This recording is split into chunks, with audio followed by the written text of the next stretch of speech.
안녕하십니까. 반갑습니다. 오늘은 임재법문은 그대로 깨달음의 세계 단박계치는 임재법문 특강 18번째가 되겠습니다. 바로 본문으로 들어가도록 하겠습니다. 법문 힘없이 따라가지 마라. 한번 읽어보겠습니다. 스님들이여, 그대들이 법과 같기를 바란다면 마땅히 대장부여야 비로소 가능하다. 만약 힘없이 따라다닌다면 불가능하다. 예컨대 깨어진 그릇에는 제호를 담을 수 없는 것과 같아. 큰 그릇이라면 반드시 남에게 속지 않고 이르는 곳마다 주인공이 되고 선자리가 모두 진실해야 한다. 무엇이 다가오든 받아들이지 말아야 한다. 그대들이 한순간이라도 의심한다면 곧 마귀가 마음속으로 들어온다. 예컨대 보살이 의심할 때는 생사의 마귀가 기회를 얻는 것이다.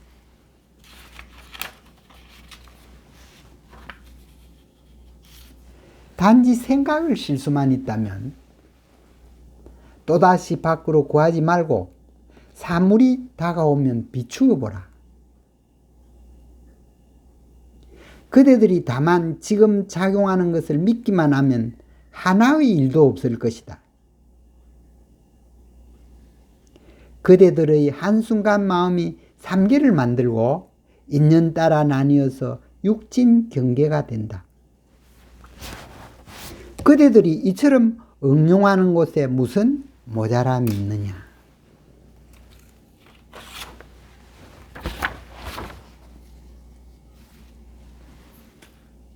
한 찰나 사이에 곧장 깨끗함에도 들어가고 더러움에도 들어가며 미륵의 누각에도 들어가고 사만국토에도 들어가서 곳곳을 돌아다니지만 오직 헛된 이름만 볼 뿐이다. 내용은 여기까지입니다. 자, 그러면 이 본문이 어떤 내용을 가지고 있는지 자세히 살펴보도록 하겠습니다.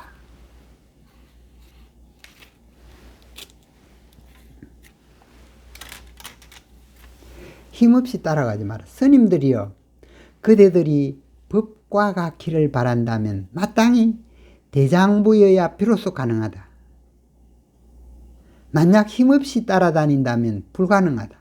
이 말은 무슨 뜻이냐 하면은 우선 그대들이 법과 같기를 바란다. 법은 무슨 소리냐면 불법으로 심법, 곧 마음법을 말합니다. 다시 말하면 정해진 것이 없는 본심 혹은 정해진 것이 없는 참나를 말합니다. 다시 읽어보면은 그대들이 정해진 것이 없는 참나와 같기를 바란다면 마땅히 대장부여야 비로소 가능하다. 만약 힘없이 세상의 생각에 끌려다닌다면 불가능하다. 이런 의미입니다. 예컨대 깨어진 그릇에는 제호를 담을 수 없다. 여기서 깨어진 그릇은 힘없이 세상의 생각에 따라다니는 사람을 의미하고 있습니다. 이 깨어진 그릇에는 힘없이 세상 생각에 따라가는 사람은 정해진 것에 따라가는 사람입니다. 그래서 제호, 정제된 깨끗한 우유, 즉 본성에 될 수가 없다. 본성을 담을 수는 없다. 왜냐하면 생각은 정해진 것이고 우리 본성은 정해진 것이 없는 것입니다.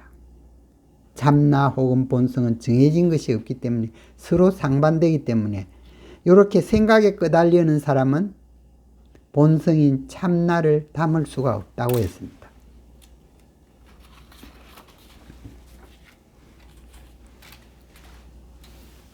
큰 그릇이라면, 즉 대장부라면 반드시 남에게 속지 않고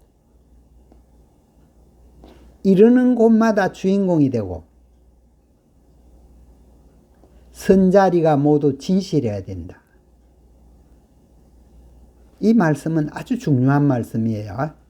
우리가 이 세상에서 어떻게 살아가야 되느냐, 임재스님이 밝힌 것입니다. 자, 이 내용을 자세히 살펴보도록 하겠습니다. 우선 남에게 속지 마라. 이게 무슨 뜻이냐 하면은 이 세상 모든 것에 대한 내 생각에 속지 말라는 뜻입니다. 예를 들어서 참나가 아닌 남의 것, 다시 말하면 이 세상의 돈이라든지 권위라든지 타인의 말에 대한 생각에 끄달리면은 이들 생각이 나의 주인이 되고 참나는 생각에 끌려다니는 객이 되어서 참된 삶을 살 수 없습니다. 그러므로 어떤 상황이나 장소에 있더라도 남에 대한 생각에 끄달리지 않아서 참나가 주인이 되어 다시 말하면 돈이나 권력이나 번뇌나 병마 등을 다스릴 수 있는 혹은 부릴 수 있는 주인공이 되어야 한다는 뜻입니다. 그리고 선자리가 모두 진실해야 된다는 의미는 다음과 같습니다. 만약 내가 주인공, 곧 참나가 되면 이 참나가 부처고 진리입니다. 만약 내가 주인공, 곧 참나가 되면 참나는 생각 이전에 알아차리는 것이요. 생각 이전이라는 것은 분별 이전과 같다고 하였습니다.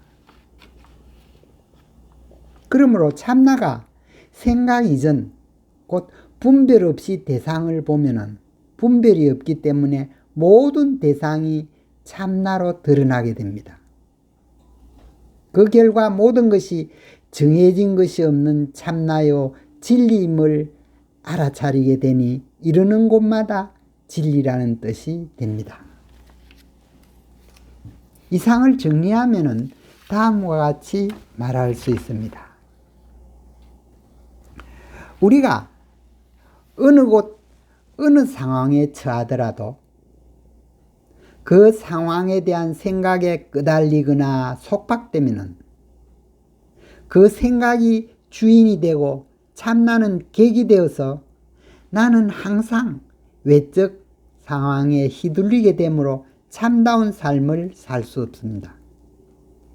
바로 이 생각이 원수요, 사탄이요, 마귀이기 때문입니다. 정해진 것이죠. 우리의 본성 혹은 참나는 정해진 것이 없는 것인데 생각은 정해진 것이고 이 정해진 것은 사탄이고 원수요 마귀여서 깨달음을 방해하는 자식입니다. 그러므로 외적 상황에 대한 생각에 끄달리거나 속박되지 않아야 참나가 주인이 되어 참된 삶을 살 수 있게 됩니다. 그리고 일단 참나가 주인이 되면은 참나는 생각 이전의 대상을 알아차림으로 돈이라든지 권력이라든지 병마라든지 번뇌와 같은 일체가 정해진 것이 없는 참나요 진리요 부처임이 드러납니다. 그러므로 이르는 곳마다 참나요 진리요 부처이기 때문에 참으로 참다운 삶, 진리의 삶, 불국토의 삶을 살아갈 수 있다고 설하고 있는 것입니다. 다시 말하면 생각에만 끄달리지 않으면 진리의 삶, 불국토의 삶을 살 수 있다고 임재스님은 말씀하시고 계시는 것입니다. 이와 같이 이 세상 모든 것이 정해진 것이 없는 참나이기 때문에 무엇이 다가오든지 정해진 것이 없는 참나이기 때문에 받아들이지 말아야 됩니다. 정해진 것이 없는데 정해진 것처럼 있는 것처럼 받아들이면 안 된다는 뜻입니다. 또 그대들이 한순간 의심을 하면 생각을 하면 이 의심이나 생각이 바로 원수요 사탄이요 마귀라고 했습니다. 정해진 것이죠. 그래서 한순간이라도 생각을 하면 곧 정해진 마귀가 마음속으로 들어오게 됩니다. 예를 들어서 보살이 의심 혹은 생각을 할 때는, 정해진 생각을 할 때는 정해진 생사의 마귀가 보살한테 들어와서 생사를 면할 수 없게 됩니다. 이와 같이 이 세상에 대한 생각을 실수만 있다면 이것이 핵심입니다. 단지 생각을 실수만 있다면 또다시 밖으로 구하지 말고, 밖에 있는 것은 생각을 유도하는 사탄입니다. 그래서 밖으로 구하지 말고 사물이 다가오면 비추어 보라. 비추어 보는 것이 조견이고, 앞에서 말한 것과 같이 분별 없이 쳐다보는 것입니다. 분별 없이 쳐다보면은, 참나가 분별 없이 쳐다보면은 모든 것이 참나, 정해진 것이 없는 참나로 나타납니다. 그러므로 그대들이 다만 지금 참나라고 작용하는 것을 믿기만 하면은, 정해진 것이 없는 참나가 모든 것이라는 것을 믿기만 하면은 모든 것이 정해진 것이 없기 때문에 하나의 일도 없을 것이라고 했습니다. 즉 깨닫는 사람은 하나의 일도 없습니다. 단지 인연 따라서 이 세상에 살아가기 위해서 배고프면 밥 먹고, 피곤하면 누워 자고, 밥 먹고 때가 되면 차 마시고 하는 정도라는 것입니다. 그래서 하나의 일도 없다고 했습니다. 인연 따라 저절로 행할 뿐이라는 뜻입니다. 그대들의 한순간 마음이, 우리들의 그 생각 혹은 마음은 어떻게 작용하느냐 하면은, 영화관의 비유에서 본 바와 같이 우리의 참나, 우리의 본성인 마음이 한 생각 따라 이 세상 모든 것으로 변해서 나타난다고 그랬습니다. 그 이야기를 지금 하고 있습니다. 그대들의 한순간 마음이, 본래 마음이 삼계를 만들고, 한 생각 내면은 이 세상 모든 것을 만들고, 인연 따라 쪼개져서 색수상 행식 육진 경계가 나타난다고 말하고 있습니다. 그대들이 이처럼 한 생각 따라 이 세상 모든 것을 펼쳤다 접었다 할 수 있는데 무엇이 부족하단 말이냐 하고 말씀하십니다. 우리는 한 생각 따라서 이 세상 모든 것을 만들어내서 창조할 수가 있습니다. 그러나 깨달은 사람의 입장에서 보면 이 세상 모든 것은 헛된 것이에요. 그러면 왜 참나가 돼서 이 세상 모든 것을 창조하느냐 하면은, 중생들이 이 세상 모든 것을 좋아합니다. 그래서 이 좋아하는 중생들을 무마를 시키고 또 제도를 하기 위해서 한 생각 따라 이 세상 모든 것을 창조해 내리는 것입니다. 이처럼 모든 것을 창조해서 모든 중생을 제도할 수 있는데 무엇이 부족하단 말이냐 하고 묻고 있습니다.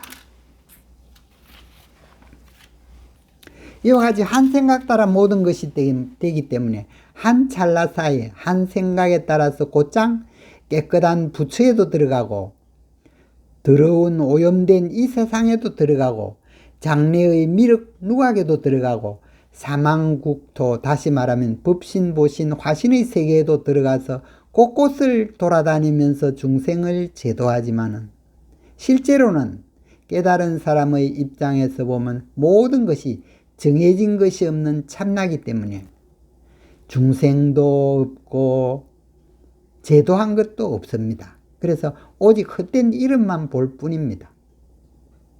금강경에서 제일 처음에 그러자, 모든 중생을 제도해도 중생을 제도한 바가 없다, 중생도 없다, 이렇게 말씀하시고 있습니다. 그와 똑같습니다.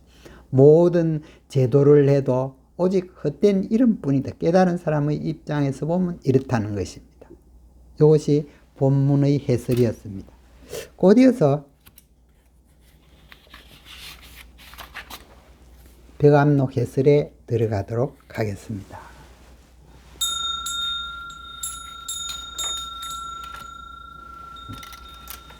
오늘은 벽암록 제47칙입니다.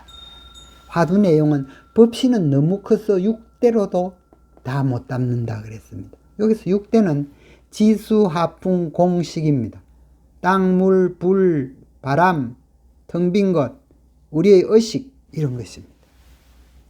요거로도 다 너무나 커서 담을 수 없다 그랬습니다. 그 내용은 다음과 같습니다. 한중이 유명한 우문화상한테 물었습니다.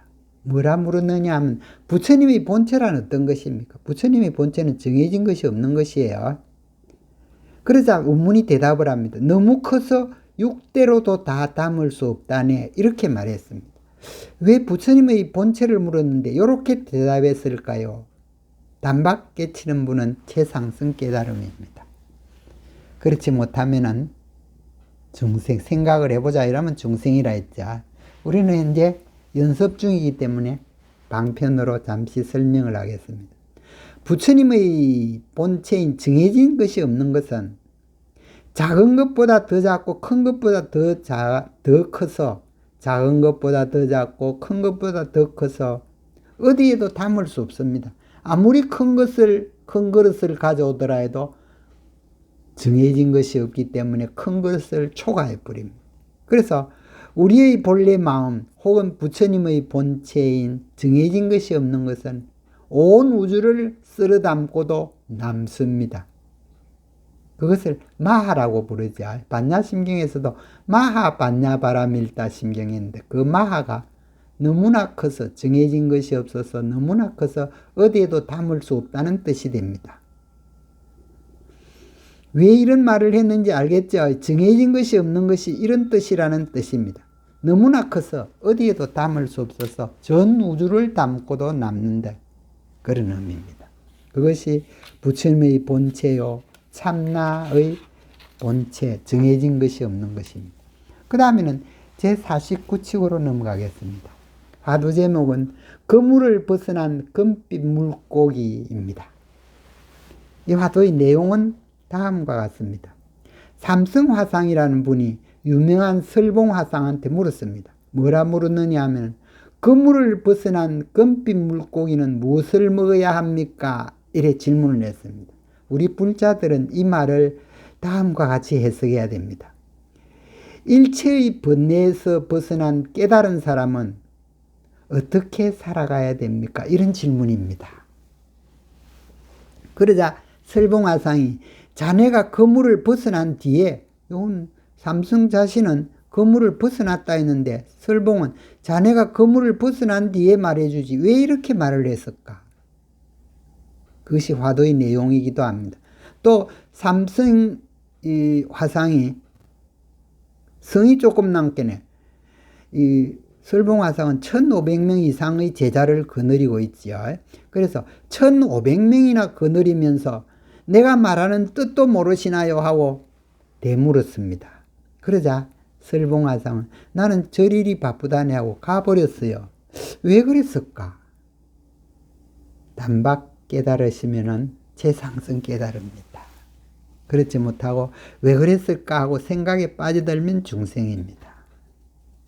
참나로서 살아가기 위해서는 생각을 하면 안 돼요. 바로바로 해설하고 바로바로 처리할 수 있어야 되라 이 참나로서 살아갈 수 있습니다. 혹은 부처로서 살아갈 수 있어야. 그래서 우리가 연습을 하고 있습니다.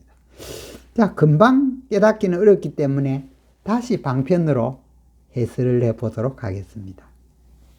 이 삼성화상이 뭐라 했느냐 하면 일체 번뇌를 벗어나서 깨달은 사람은 어떻게 살아가야 됩니까? 하고 물었습니다. 그러나 여기에서 모순이 있어요. 이 말 자체에 모순이 있습니다. 일체의 번뇌를 벗어나서 깨달은 사람은 어떻게 살아가야 되는지 저절로 압니다. 근데 이 사람은 어떻게 살아가야 되는지 모르고 있죠. 그래서 여기 흠집이에요. 이것이 잘못된 겁니다. 저절로 알아야 되는데 지금 모르고 있다는 소리니까 네가 아직 일체의 번뇌에서 못 벗어난 것이구나 하고 설봉화상이 바로 알아차렸어요. 그래서 내가 지금 들어보니까 네가 일체의 번뇌를 벗어나서 깨달은 사람이 아니로구나 하고 말을 했어요. 그래서 자네가 실제로 번뇌를 벗어난 뒤에 말해주지. 다시 말하면 네가 일체의 번뇌를 벗어나서 깨달으면 저절로 어떻게 살아가야 되는지 알 수 있다네. 이렇게 말하고 있습니다.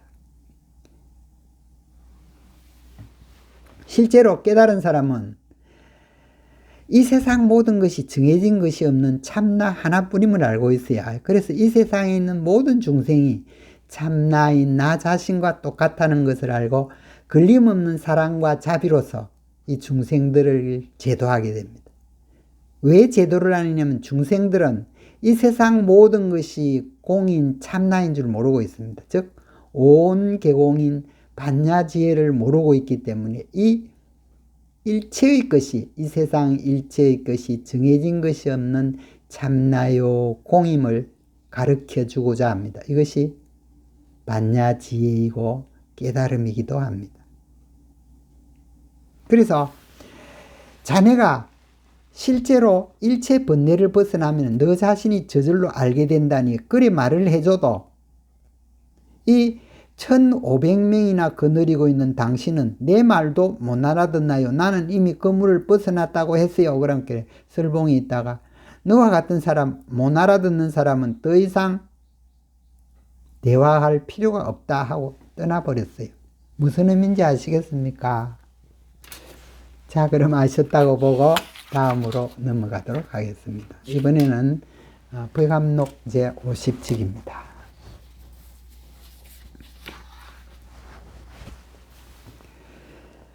화두 제목은 운문의 진진산매입니다. 진진산매가 뭔 의미냐 하면 화음의 궁극적인 의미요 선의 참된 경지를 묻습니다.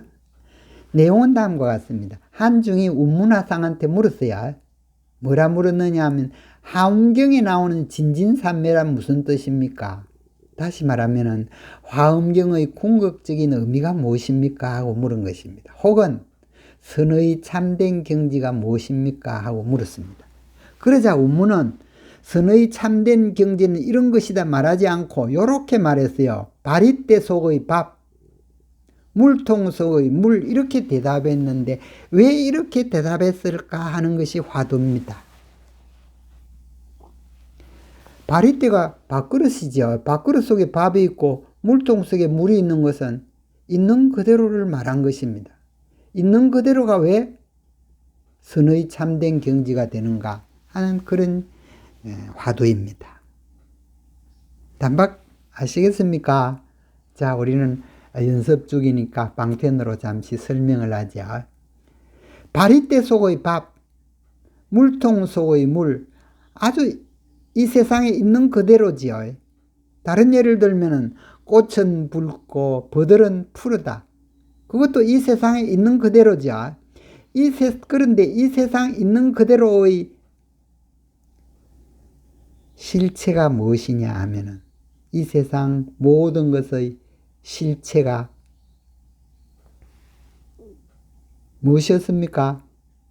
영화관 비유하면 이 세상 모든 것의 실체가 정해진 것이 없는 참나뿐이라고 그랬죠. 참나가 한 생각 따라 이 세상 모든 것을 만들어내고 있습니다. 그러니까 이와 같이 이 세상 모든 것이 정해진 것이 없는 참나 하나뿐이라네 하고 가르쳐 준 것입니다. 왜 이것이 대답이 되느냐 하면 화엄경에 나오는 진진산매라는 것이 모든 것이 하나되는 선의 참된 경지를 말하고 있습니다. 선의 참된 경지는 뭐냐면 모든 것이 하나 되는 경지예요. 그것을 가르쳐 준 것입니다. 이것이 바로 모든 것이 하나 되는 참나로구나 하고 가르쳐 준 것입니다. 그래서 바리떼 속의 밥이다, 물통 속의 물이다, 혹은 꽃은 붉고 버들은 푸르다 하는 이 세상 모든 것이 바로 참나, 그 실체가 참나 하나고 이 하나됨이 이 세상 모든 것이 하나 된다는 것이 선의 참된 경지고 화엄경의 궁극적인 의미라네 하고 가르쳐 준 것입니다. 아시겠습니까? 자, 오늘은 들으시느라고 수고 많았습니다. 오늘은 여기까지 마감하겠습니다. 다음 또 계속하겠습니다. 수고하셨습니다.